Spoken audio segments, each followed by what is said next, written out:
Voilà, donc on arrive au deuxième chapitre, installation XenDesktop 5.6. On a vu donc la partie architecture. Maintenant, on va voir comment configurer un site.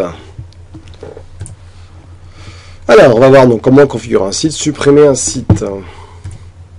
Donc après avoir installé XenDesktop, et surtout pour pouvoir installer d'autres serveurs XenDesktop, vous devez configurer un site. Alors vous le verrez dans le lab à la fin, donc j'installe mon premier serveur XenDesktop.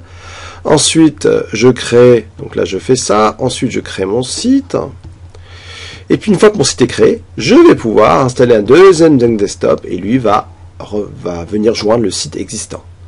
Donc on a deux choix, je ne sais pas si vous vous souvenez, le déploiement rapide, le quick deploy, et puis l'assistant déploiement plus complexe, qu'on verra dans le lab, où là vous allez pouvoir installer à part tous les composants qu'on a vus dans la partie architecture.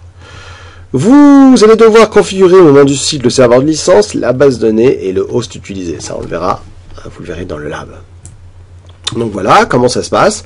Eh bien on fait du desktop deployment, ça c'est pour les configurations plus complexes. Join, ça c'est pour le deuxième serveur qu'on va joindre de la ferme. Et quick deploy, c'est ce qu'on a vu dans le premier chapitre rapidement pour installer. Et là il fait tout automatiquement.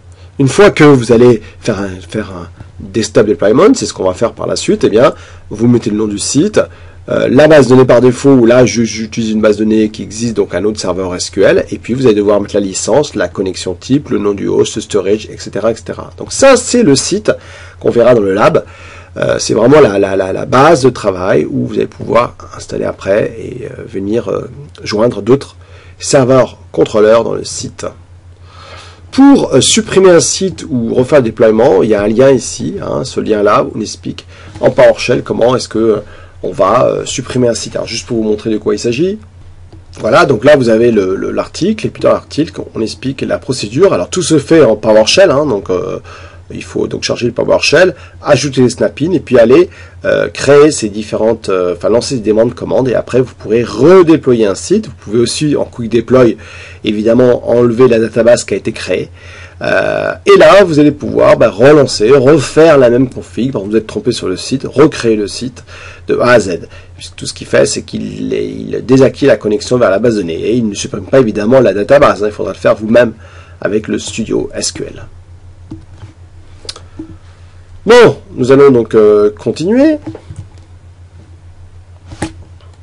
Donc, qu'est-ce qu'on a couvert dans ce... alors, c'est vraiment un petit chapitre, comment configurer un site et comment le supprimer grâce ici à la suppression du site. Voilà, donc c'est terminé pour ce chapitre. Je vous donne rendez-vous au chapitre suivant.